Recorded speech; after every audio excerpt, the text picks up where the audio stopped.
Luncheon, and it has the word luncheon in it. So unlike most Zoom meetings, we do encourage you to eat because we know that you're trying to do everything during the day. And we try and put these at the lunch hour like we did in the past. So just put yourself on mute and chew away. Joining me on the call from the chamber staff is Stephanie Pelletier, and then joining me from the chamber board, let's see, I've got outgoing board member Kyle Adamski, our secretary Natalie Lynch, and new incoming, well not new, incoming returning board member Rich Siegel. But we'll get to all those fun introductions shortly. But I did want to thank everybody for attending today, and also in case you haven't met the staff in person, Helen's also part of our staff and also part of the Lynch Law Firm staff. And that's what I look like pre-COVID with hair. As always, we want to thank our sponsors who make the underwriting of all the chamber activities possible and pave the way for us to make connections from small business to large corporations and make ourselves available to opportunities that maybe wouldn't have otherwise. If you don't know, just a quick background about the chamber. We have been around since 1997. We're the oldest and largest in the state of Texas. Our goal really is about the economic prosperity of the region, really with a real keen focus on workforce diversity, as well as opportunities for the LGBT entrepreneur. Last year, we crushed it in the middle of COVID. We flipped the script of all things kind of in person and managed to have 96 different webinars, events, outreach, communications to our membership, as all of y'all were trying to navigate the waters of all of the resources that were being kind of bombarded upon the community. We tried to act as a real facilitator of all that information and still kind of find a way for y'all to network and stay connected. But 96 events during a year of COVID, I think it's pretty phenomenal. So hats off to the team. And just a little bit about the impact that we had in 2020. We were, but for COVID, having a real banner year. That third one over there, that 19.5, we're the third most liked chamber on social media of all chambers, including the mainstream general market chambers in the country. Our member website is pretty active at about 12,000 different searches. We had 65,000 different directory searches, people who are looking for chamber members specifically to do business with, and added 75 new businesses over the course of last year. So good year for the chamber. And again, it made possible for us to be able to do the work for the little guys because the big guys pay the bills. So let's move on to, let me stop that screen share there. Our speakers for today. Today's topic has been one that I've been asked about a lot by our members. And so we reached out to the Lynch Law Firm, who are really experts on employment law and crisis management, and just a whole host of experts that work for them, starting with the linchpin herself, Natalie Lynch. She actually started her career out in Colorado, where she was a two-time bar president in Colorado and recipient of the Future Leaders Award. And she's served in leadership positions both in Colorado and here in Austin. She is a powerhouse of an attorney without fail, and one that I'm always happy to recommend out. But the one thing that she is absolutely brilliant about is that she has compiled a group of experts around her at her firm. And one of those is Miss Susan Word. Susan has been an HR professional for, gosh, I don't want to date you, Susan, but 20-ish years. In a variety of different large-scale organizations as well as municipalities over her career. And I think probably besides being a strategic planner and a workforce planner and a process improvement thing, which is all typical HR-y things, I think the one badass comment that needs to be made is Susan was a commissioned U.S. Army helicopter pilot that needs to be heralded more so than it is. So they're going to talk today about what it means in your business, either as a business owner or as an employee or a manager, in and around the COVID compliance and COVID testing, COVID vaccinations, in that kind of gray space that we're all working now, and give a little insight as to what that means for you. And then after they're done with their chat, I'm happy to take Q&A. If you don't want to ask the question in person, feel free to message it to me on the Zoom, and I'll ask it for you. And then when we're done with that, I'd love for you guys to just visit amongst each other and talk as much trash about me as you want to. So with that, I'll punch it over to Miss Natalie. Hey, everybody. Like Tina said, we are an employment law firm. We have an industrial psychologist, an HR specialist, a strategy specialist, Helen, that also works for the chamber. And then I do employment law. And so the thing about that makeup is that you always get the expert that's most appropriate for subject matter and, frankly, billing reasons to address your problem. And so as you'll see, we'll use that strategy that we use in the rest of the firm on this talk today.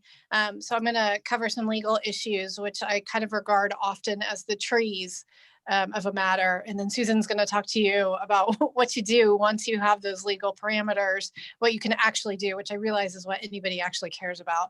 And so her concepts are sort of the forest concepts.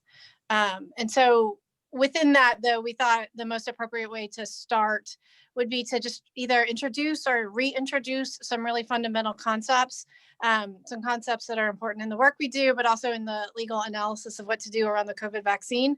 And then we're going to get into the meat of actually answering those questions. But we just kind of, as we went through it, realized that it might behoove everybody to be reminded about some of the legal concepts before using those concepts in application with some strategies. So with that, Susan, I'm going to kick that over to you to start us off talking about a few concepts.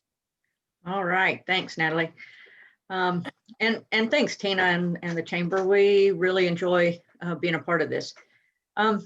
So there are a few of the, before we actually get into legal concepts, just general concepts that are going to be impactful with your companies and how you go about implementing the things that have to do with the COVID vaccine as it's coming up. You've already been dealing over the last number of months, almost a year now, with the concepts of how to manage your company and make those adjustments based on your workforce and keeping the doors open during all of this. And the thing that drove that is your company culture. And your company culture is going to be the main way to go ahead and devise your plan, how you're going to implement the changes, how you're going to look at how to do the vaccine. The vaccine is not the all-encompassing. It's going to make magic happen, and the world is going to go back to normal as soon as you and your team get the vaccine. So we just want to kind of remind everybody that your culture is still alive. It's the way that you determine your values, or you display, I should say, your values, and how you roll out whether or not you are going to require the vaccine, or how you're going to bring your workforce back into play. All revolves around your communication, that revolves around your culture and your values.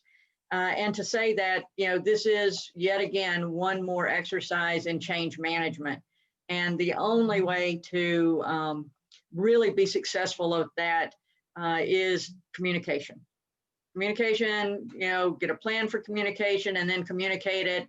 And then when you're finished with that, do some more communication so that everybody really understands what's happening, your reasoning, what's going on. The next thing that I think is, next two concepts I want to touch on are just a little bit of a reminder to you and your role and what your role is not. And there are two things that your role is not. The first one is you're not a doctor. And so when we start talking about COVID, and especially about the vaccine and who will get it and when they'll get it, that is really something that you want to be clear that you're not a doctor. You can't, shouldn't be giving advice. You can read up on all the stuff that the CDC and Austin Public Health and even the Chamber, they publicize a lot of that stuff so that we can know as much as we can about it. But you want to be able to develop your plan, develop your strategy on how to get people vaccinated and get your business back up and running the way you want it to be, sort of the post-COVID direction, but not make any kind of medical determinations and stuff. And we'll get into a little bit of how to implement that in just a little bit. The other thing is you're not a priest. You're not a social worker or a counselor, unless that's actually your job. And in that case, you do that for your clients, but not for your employees. So we're talking about, in this case, your employees. And so, keep in mind that you are there to provide as much assistance as you can in work-related activities and things, but don't think that you need to take on the world's problems and fix everybody's problems. You can aim them in the right direction and be able to help them in that way without taking on all of that. Lord knows you have enough stuff just keeping your business running. So those are my first three concepts that are just the broad general stuff. I'm going to kick it over to Natalie to talk a little bit more about some of the legal concepts that we want to think about. Thanks, Susan. So here goes the boring legal stuff. So we have OSHA, and a lot of people don't realize that OSHA applies to every single workplace, but it does. It's not just for manufacturing. It's not just for dangerous places. It's every single workplace. And the way that OSHA touches all of us is through their general duty clause. And especially around this general duty clause, which says you have a general duty to keep all of your employees safe. And so circling back to COVID, you have a general duty to keep your workforce safe and free from the harm that is COVID.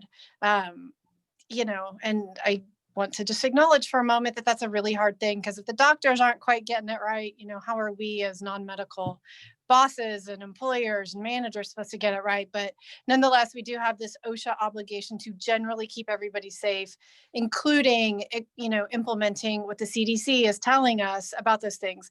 And so, as Susan mentioned, the CDC, the Austin Health Authority, a lot of that is being reissued and organized for us by the chamber. Thank you so much. But those people are our experts. Again, to kind of repeat something Susan said, those are the doctors, those are the experts. That's where we look to be able to implement the general safety issues that the OSHA requires us to do, to implement rather. There's also the Public Readiness and Emergency Preparedness Act. So the PrEP Act, not to be confused with the pill, but the PrEP Act. So that involves liability for things like keeping people safe. And the carve out that we care about today within the PrEP Act is that it says administrators of vaccines and other medical care are not liable for those things going wrong unless you do it willfully. So, the more specific example is, if you mandate your employees to get a shot, or you bring a clinic to your workplace to give your workforce a COVID shot, and that shot has something bad about it, are you therefore liable for the risk that came because you required your employee to get the shot? And the answer is no, because of this act. And it says basically, unless you monkey with the shot itself, unless you do something malicious, you're not liable for consequences related to that. I'm going to always keep harping back on but do what the CDC said. So, don't require people get 3 shots if only 2 are mandated. Our mandates need to be in line with what the experts are saying. I also want to remind people that the ADEA is for older workers, and by older workers, it's not really very old at all.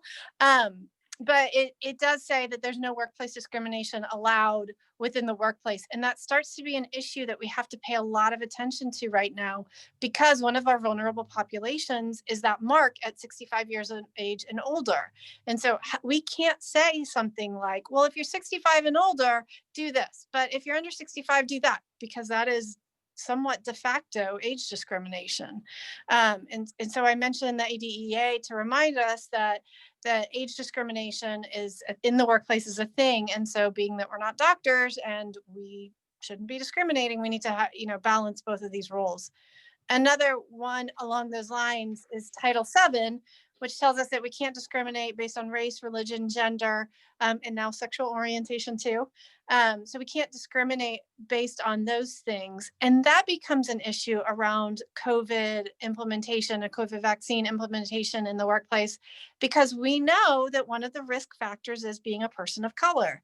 And so we can't treat our people of color differently as it relates to the COVID vaccine, even though medically they may be in a higher risk pool. The other risk that I see coming up in the LGBT community related to this are these stereotypes. All of this comes out of stereotypes, right?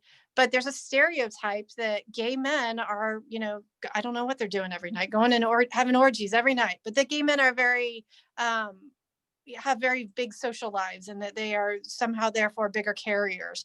I will point to those of you who remember what Canada said about that. But so there's this stereotype risk that if we have, particularly gay men in our workforce population, we might be like, oh, well, they're going out every night. We should have some other rule for them. But just a reminder that, sexual orientation is not something that we can treat people differently on in the workplace for any reason, including the COVID vaccine. Another law I just want to remind people about is the ADA, so the Americans with Disability. This becomes another stereotype issue because we know that for medical purposes, one of our at-risk populations are those with immune compromised issues. But, again, these people are protected and we can't treat them differently in the workplace as it relates to the COVID vaccine or any other reason. And the other thing that I want to bring up about the ADA is ADA and Title VII have different rules, and it's really super specific and confusing even for attorneys about how to evaluate somebody's claim. But generally speaking, I think the ADA rule is sort of helpful as we think about all of this. And so the ADA requires that if we're going to take an action sort of against someone or impose something on someone, there be a direct threat, a significant risk, and that significant risk cannot be eliminated without a reasonable accommodation. And so that 3-factor test doesn't really work for us for Title VII, but I think it's so conservative, it can be super helpful. And the other thing it does is point to the last topic that I will bring up on this boring legal reminder, but that we have to engage in an interactive process with our employees anytime somebody asks for an accommodation. And so what is that interactive process? It's essentially when an employee says, hey, look at me, I need a special accommodation. Again, the example here is you said I have to get a vaccine and I don't want a vaccine. They're asking for an accommodation and you would say, okay, well, tell me why you want this special accommodation. And they might say, well, my doctor said I shouldn't get one. Like, okay, that's great. Get your doctor to show me why you can't get this vaccine. And it's this back and forth that ultimately, hopefully, you come to an accommodation that accommodates both the employer and the employee in the workforce, while the employer stays in their lane as a boss, but relies on the information provided by the expert, most often a doctor, about what the employee needs that's unique from the rest of the workforce. And so I think at that point, with that little bit of super fast background reminder and refresher of some concepts, Susan, I'll kick it back to you again to start talking about mandatory vaccine concepts. All right, great. Well, thanks. One of the things that as employers started looking at the vaccine actually being available and beginning to roll out, there are several different ways to go about how to ensure that your workforce is available for that and to really make some decisions on whether or not you should make it a mandatory thing that everyone must get a vaccine, or you make it something that you highly encourage and make every effort to make it easy for folks to be able to get it. And there are some good reasons to make certain things mandatory, and some workplaces it absolutely is a must, unless, of course, there needs to be an accommodation. And so the first question is, well, can I make it mandatory? And the short answer is, well, yeah, you can make it mandatory, but what are the driving reasons behind that? Is it just because you want to get everybody back in the office as quickly as possible and turn off 2020 and get 2021 rolling? We all dream for that, right? We want things to be like they used to be, the romanticized what it was pre-COVID. Well, nothing's going to happen that way anyway. And the rollout is not going to happen in such numbers that we're going to be able to get everyone vaccinated all at one swoop and get everybody right back into the office the way it was. So how do you go about doing that? And one of the things that that you start with is just thinking about it job by job. What jobs do I have as an employer that absolutely put people at risk that are probably in direct public contact, and you think immediately of those essential workers like healthcare workers? Yeah, absolutely. They probably need to be on that mandatory list. Things like grocery store workers, or even wait staff and retail. They're coming in contact directly with the general public, where folks in the back office may not necessarily come in contact with a lot of people, and they may have segregated or at least some ways to keep people separate. And so think about that job by job by job within your organization to determine which positions really need to get some emphasis and highly encouraged versus trying to roll it out systematically. The next thing to think about are people with health conditions and considerations around that. And Natalie talked about that a little bit of, if somebody comes to you and says, well, I need to get the vaccine right away because I have these underlying health conditions that make me vulnerable, or the opposite, they have some sort of health condition and therefore may be asking for an accommodation. So think about those and rather than trying to get into people's business, and back to the, we're not a doctor, is rather than asking people what their conditions are or anything like that, make it available to them to invite them to come and tell you what those concerns are for taking the vaccine. And then I'm going to go back to the culture thing of your organization. As you determine what is the best route to get your workforce vaccinated, I mean, you want to think about how you normally communicate with folks and how you get people on board.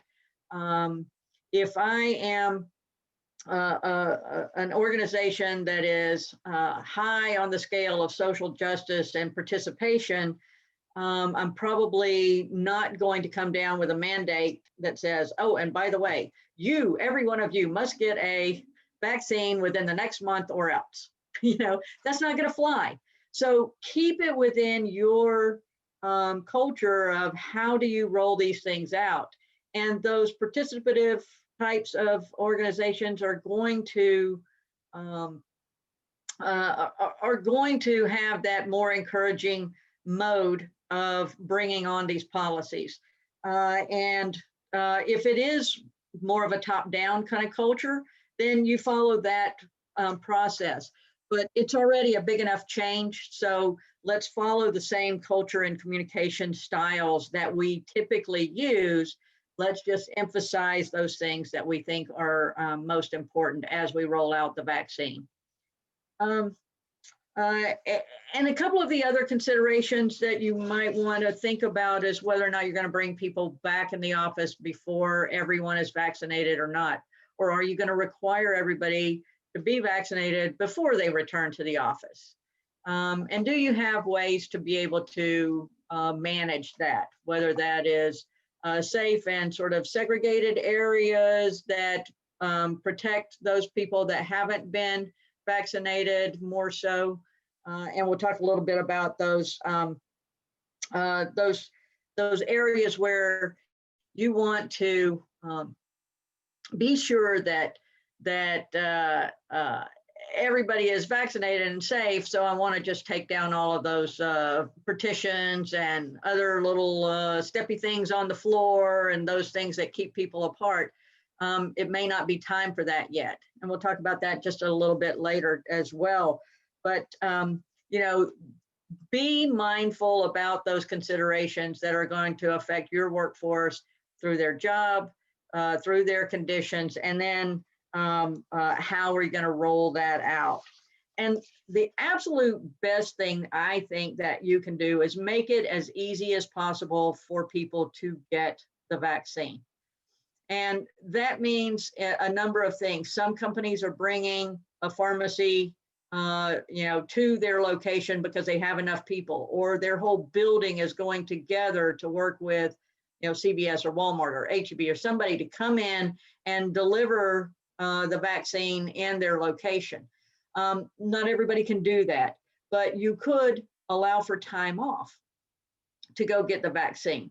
You could allow for that time off to be paid time off without necessarily dipping into their vacation bank or PTO bank.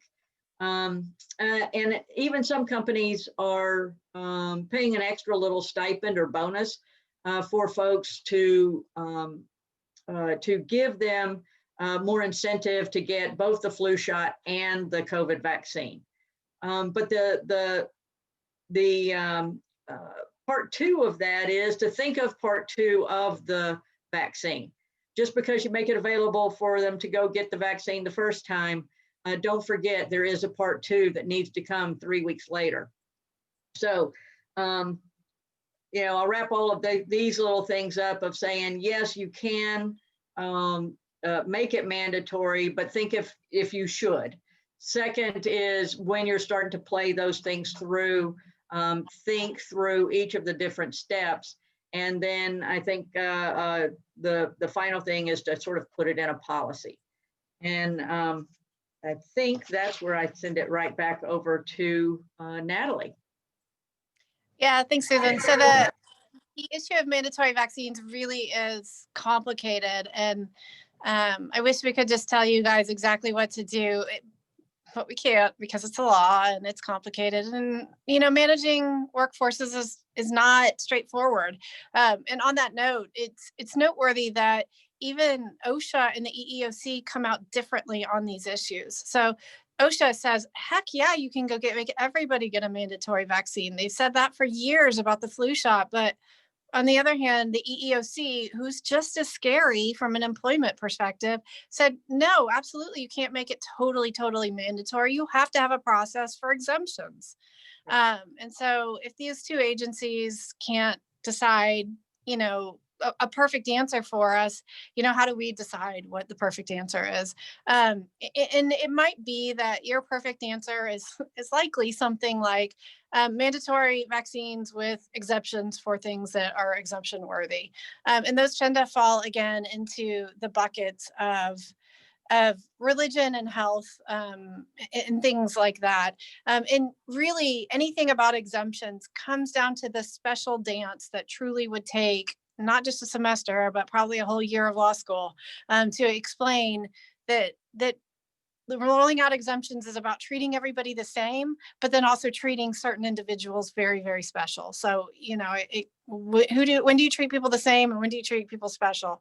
The answer is when the employee asks to be treated specially, and then how much of that special can you make just like how you treated everybody else? So, mark my word, it's still complicated. But again, everything does come down to often religious and health issues around vaccines. And with the religious issues, it's important to note that it's not just religion, like organized religion. It doesn't have to be popular. There doesn't have to be two people who believes the same thing. Religion can also come down to sort of beliefs that are also held with religious fervor. So the example that also comes up is that most of the time, most of the courts treat veganism as a religion because it's such a fervently held belief for some people. But noteworthy also, like if you're the only person in your religion or your family's the only person in that religion, it's still, that could be a religion if it's real. And if you really don't think your employee has that religion, like, holy cow, just pick up the phone and call your attorney, because it can get, really complicated. The other issue about religion, that's a little bit different than the way the courts evaluate other, mostly Title VII issues around here, is that when people say, I don't want to get the vaccine or I don't want to do anything because of my religion, you have to be able to prove an actual damage for the employer. So it can't be something like, oh, well, if we don't let this person get a vaccine, we're probably going to lose money this way, or probably other people will quit. You have to have actually lost money, or, be able to prove that you will eminently lose money, or be able to prove that people will eminently quit. And that rule and that guidance is just a little bit different for the other kinds of exceptions that people might want. And the other one is health, and again, just to keep repeating, that's going to be based on a doctor's information alone. So again, how do you accommodate? You send out your broad message. Your message says we should have this policy. Everybody should get a vaccine. But if you have a problem, come talk to me about it. And you are presented with the information you're presented with, either from a doctor or about somebody's religious beliefs. Compare that to your policy, compare that to that day's CDC recommendations, because it sure does keep changing. And then document where you came out when you weighed all of those things. So when you weighed the employer's needs, the employees' needs, and what the CDC is telling us about how to evaluate that stuff, of course, document it all. I know that Tina is itching to get over to Q&A, so I'm going to punt this back to Susan to start talking about some of the pay issues that come from this. All right. So one of the things that that I get asked, and that I've seen Q&As on online over the last couple of weeks, have been around pay, and really, there's no requirement for us to pay people for going to get the vaccine. There's no requirement that we pay them while they're waiting to get their vaccine. We pay them for when they're working. Except, of course, if it's an exempt employee or a salaried employee, and then they get paid for the week throughout the week if they're working during that week. So then why is pay an issue with that? Some places have, like I mentioned, brought the pharmacies back into their organizations or to their buildings, and people are still sort of on the clock when they go to get the vaccine, and that's perfectly legitimate to leave them on there. They don't necessarily have to take a break to go do that, because it's something, especially if you're requiring it. But what I'd consider is, for most of us, we are not in that position. Most of us are small businesses that don't have that kind of leverage to bring folks in. So you might consider allowing folks to take paid time off.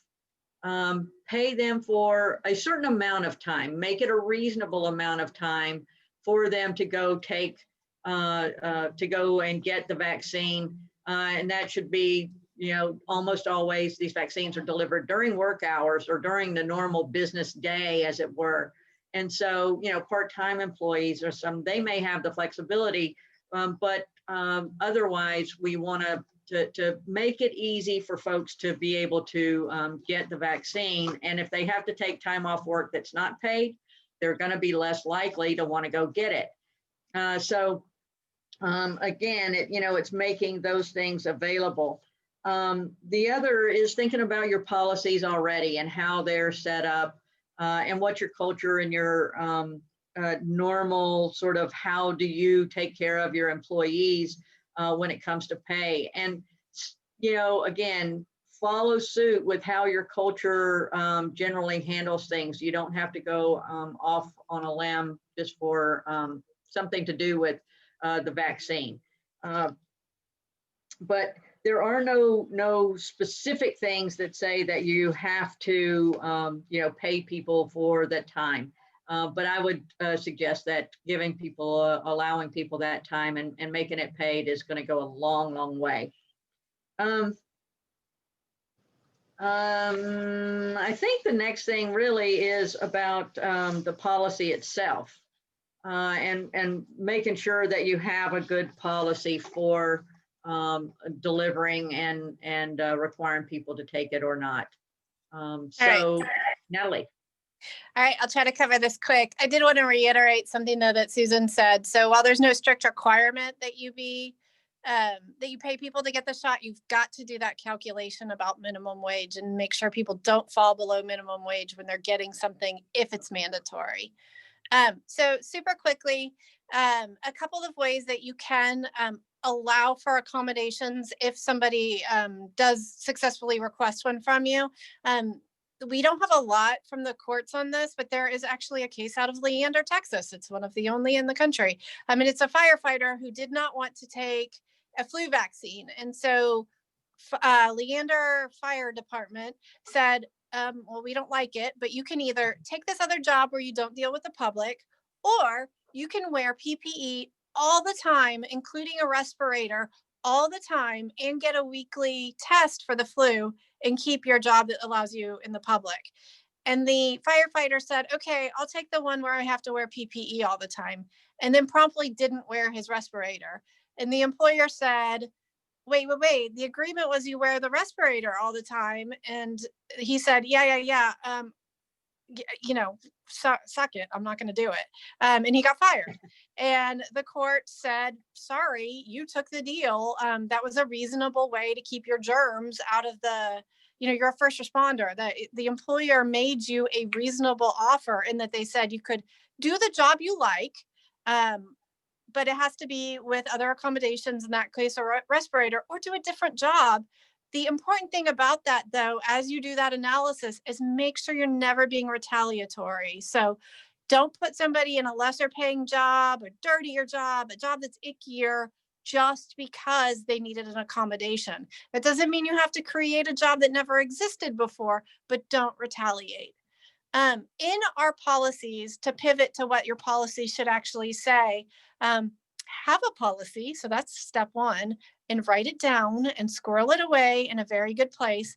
Because while there's no strict rule that you have a written policy, I promise you we're already seeing OSHA, the Department of Labor, and the TWC have a pretty much expectation that you don't have one.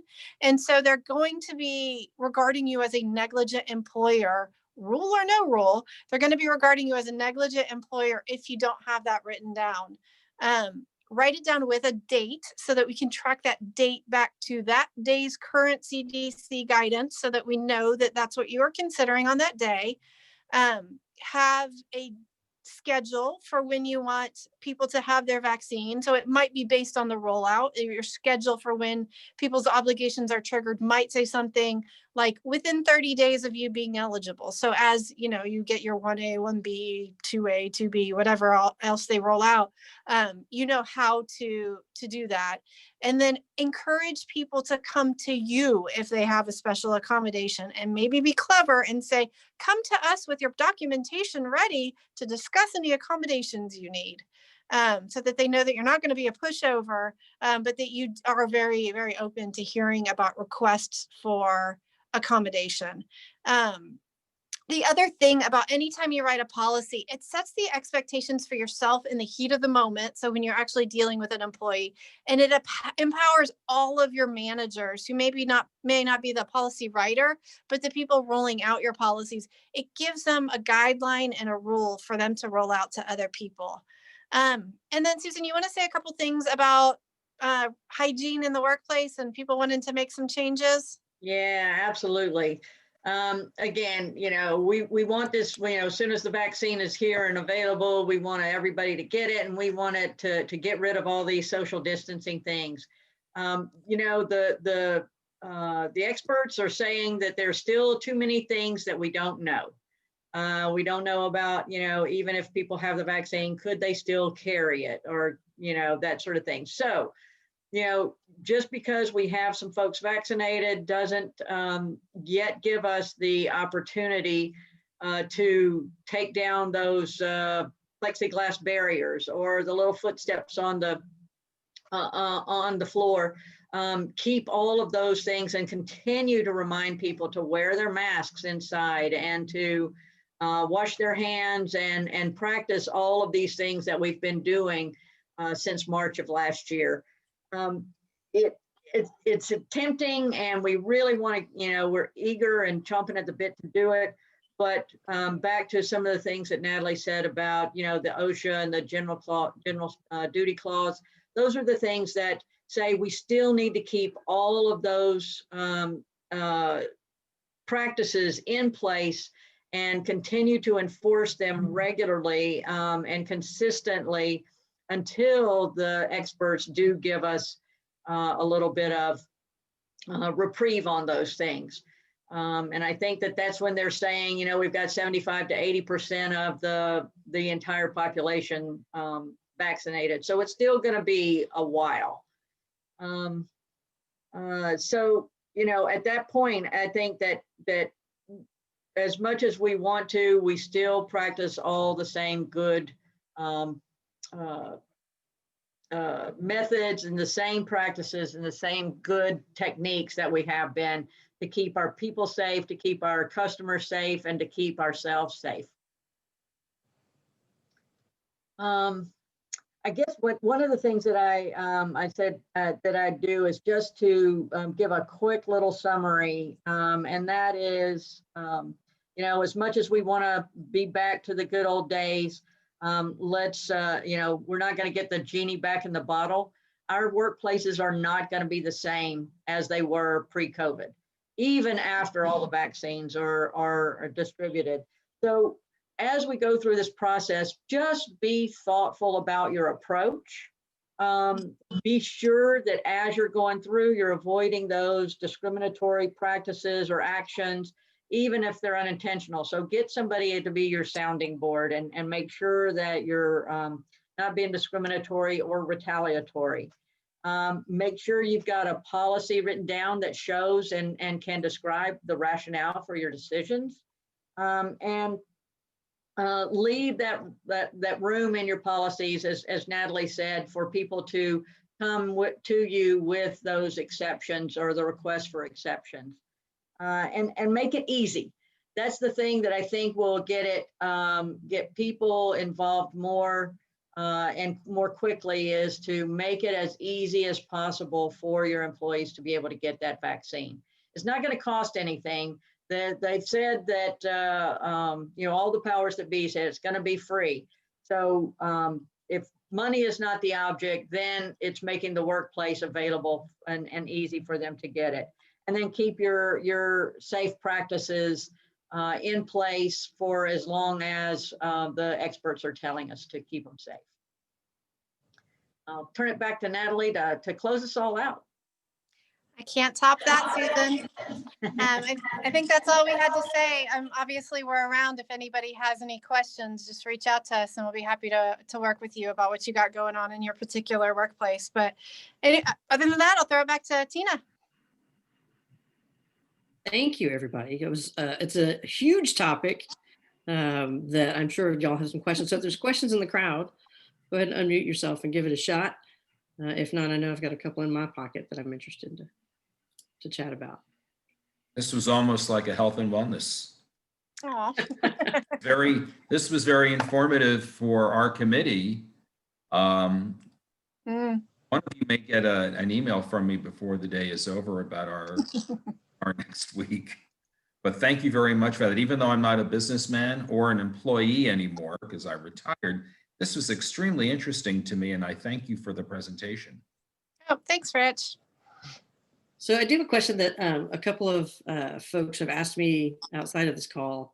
And Susan, you alluded to it right at the end there, where right now cost is not a factor. And we've yet to see kind of anything come from that. But should that be an issue down the road, that all of a sudden there is the surprise mailbox bill that comes in because of a vaccination or a doctor visit in and around this, how does the employer then deal with this if this is a requirement and all of a sudden there's a surprise medical bill that shows up? I don't know. Okay. Can I give you the I don't know answer? You know, in general, as these things roll out, my understanding is that the clinics and the pharmacies that are delivering these have gone through that process. Some of the larger employers have made arrangements and paid those pharmacies to come on site, or made those arrangements for them to come on site. But I would say that the first thing that we would do is go back to our whoever was the delivery system and to our insurance companies. They're going to have more information about the defraying any kind of cost for those kind of things. The other thing is to use be sure that we're using the pharmacies that are known, that are contracted already for this, because there are probably going to be those fly-by-nights out there that are going to try to get in on it, just like they did with the early testing. So I'd say be cautious about anybody that's not the well-known versions of the hospitals, the contracted pharmacies like CVS and Walmart, HEB, and there's another one. So important then to include maybe that language in your policy of using the accredited pharmacy. Yeah. Yeah. And I think it's gonna fall into the same model that the flu shot has already laid out for us, right? Most of us do not pay for our flu shots. And so, you know, some of this might be, you know, employer by employer, but you know, if you're an employer that has insurance benefits, you know, your employees probably aren't paying for the flu shot. They're not going to pay for the COVID shot. If in some world somebody does end up having to pay for their COVID shot, the only thing we need to remember is, there's going to be a cultural knock on having a mandatory policy but not covering that mandatory policy. Right. But there's going to be a legal knock if you have a mandatory policy, but the cost of that vaccine and the time it took to get it takes that employee below minimum wage for that time. Right. So that's where the legal consideration is going to come in. But I think by any measure, people are not expecting the masses to have to pay for a COVID vaccine, even the way they've had to pay for COVID testing. Right. Well, we have a few minutes left, and I want to make sure that we both thank our speakers, and then take any last questions, and then make sure we have a chance to introduce ourselves and get to know each other on the call as well. Bobby, you had your hand up. Hi, everybody. Again, thanks so much, Susan and Tina or Natalie, sorry, for this information. It was great. So I am an event planning organization, the event planner. I also am a nonprofit organization. And so I don't have any employees. I have a board, right? Mm-hmm. And so volunteers. What question that pops to my mind is, what about the nonprofit industry that they don't have employees? They only have board members. And so, in my case, event planner, you know, when we have an opportunity doing events in person, you know, is there anything in place in regards to how we manage those things? I'm not seeing something in place. Susan, did you have a response to this? I mean, I've gone through this a little bit. So generally speaking, that general duties clause applies to your volunteers too. And so I think the analysis that you do is, you said, if I had employees and I was responsible for their welfare, because you are responsible for your volunteer welfare, you know, what protocols would I roll out for them? Because that's what I need to roll out for my volunteers. It all kind of comes back to that. And it's going to be, you know, it's event planning. So it's going to be event by event. ACL, I did a talk with them recently, and I was super impressed with wherever they're getting their information from, because they were coming up with some super clever ways to host events, and also to manage infection within the live events that they were having. So I would maybe, as a local community leader, look to ACL to see what they're doing about events. But as far as board connections, those people, you know, they're the bosses. And so you can't necessarily mandate that they go get a vaccine, although you might encourage them to decide that in and amongst themselves. But as far as your volunteers, you know, you probably, whatever your organization would be talking about, if it was an employee, whether it's, you know, should we pay for this person to get a vaccine because they're so important to us? And then again, just it's not a strict mandate, but there are some back end ways that they could come at, you know, some discriminatory or retaliatory decisions. So whatever you're choosing for a class of volunteers, make sure you're being consistent across your class of volunteers. And just remember, you do have that general duties clause, even if the employment-based obligations don't flow through to you. Perfect. Thank you so much. Yeah. Yep. Great. Thank you, Natalie. Thank you, Susan. Bobby, appreciate the question. We know a little bit about your company, but you didn't mention your name. So if you kind of do this typical, hi, my name is, my business is this, and my ideal kind of client is this, that would be great. And then we'll hear from Kyle and Katie after that. Gotcha. Thank you guys so much for the opportunity. Again, Bobby James. And the name of my organization is Jams Connections. And so what we do is in event planning, we have a social good component to what we do. So when you hire us and work with us in any way, you help us generate revenue that we can offer to other nonprofits, our services at no direct cost to them. So, you know, right now, if you are an organization that has customers or clients and you might want to do an appreciation event, we can help you coordinate that. But we do health and wellness. You guys were talking about health and wellness, right? Mental health, physical health. We offer events like that are fun. So all sorts of opportunities for us to serve you. Great. Thank you for that. Mr. Adamski, and then we'll hit Katie and then Rich. Or then Pat. So, hi, my name is Kyle Adamski, outgoing board member from the LGBT Chamber of Commerce. And I currently work for AT&T in a retail location. So everybody is my ideal client, especially if you own a small business, because we love our small businesses. But I've been there for 10 years. So if you want straight, honest answers, I am there to give you straight, honest answers. Great. Thank you so much. Hi, everyone. I'm Katie Rankin, formerly with Physicians Premier ER, now with Ally Medical ER. So for those of you that do not know, we went through a full rebrand of 4 of our locations and opened up a new location in South Austin, all in about 10 weeks at the end of 2020. So that's been fun. Same great doctors, same owners, everything's the same. We literally just changed our name. And then of course we opened up a new South location, which is Slaughter and Manchac. So that was an area that we didn't really have a spot. So I'm excited. I am the marketing director for now all of our Austin sites. So for our Central Austin location off of Burnett Road in 2222 and the South location. Just wanted to say thank you to the speakers today. That was really a lot of great information, and to kind of go off of vaccinations and onto COVID testing. You know, we are doing all of the COVID testing.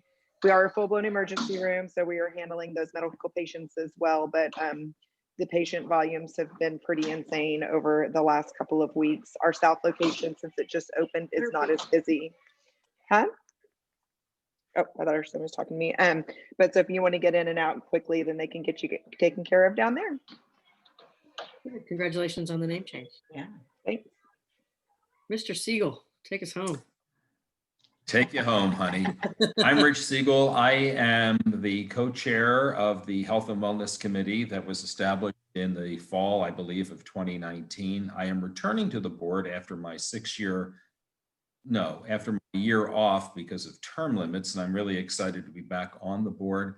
I am a retired broadcast meteorologist. I now do emergency fill-in at KXAN, and enjoying my time being able to catch up on all the books that I have not had a chance to read the many years that they've accumulated. So I'm happy to be able to use my brain for something other than weather. Oh, I can't wait to retire one of these days. And Stephanie, say hello to the crowd. I know people probably see you on email, but maybe not everybody know your face. I know everybody except for Bobby. No. So I have her on my little list of people I'm going to contact directly after this event. I am Stephanie Pelletier, also with the Austin LGBT Chamber of Commerce. And most of you serve on one of the committees with me in some way or another. So you know that. I love graphic design and making us as a chamber look, the outside match the inside, right? Like we are the most vibrant chamber, the most diverse chamber in all of Boston. And I believe it with my whole heart. And so I think my number one goal for our chamber is that when people come to visit us online or anywhere, that they get to see a real reflection of who we are. Because it's important. We are the bling. And I love it. So, and I love working with all you guys. And then as a chamber fellow, I have to note that Stephanie and her husband also have a company, and they themselves are chamber members. So what is your company? My husband and I and our two children, 12 and 17, own a muraling company here in Austin. And we do professional murals for companies and individuals. And we are actually just got contracted by the city of Austin to do our first outdoor mural in Austin, Texas. And I could cry because I just found out right before this meeting. So that'll be on Bloom Road. And it's all diversity. And it makes me real happy. Good. Congratulations. Yeah. She is the best. Amazingly, even with gay standard time, we started and ended on time.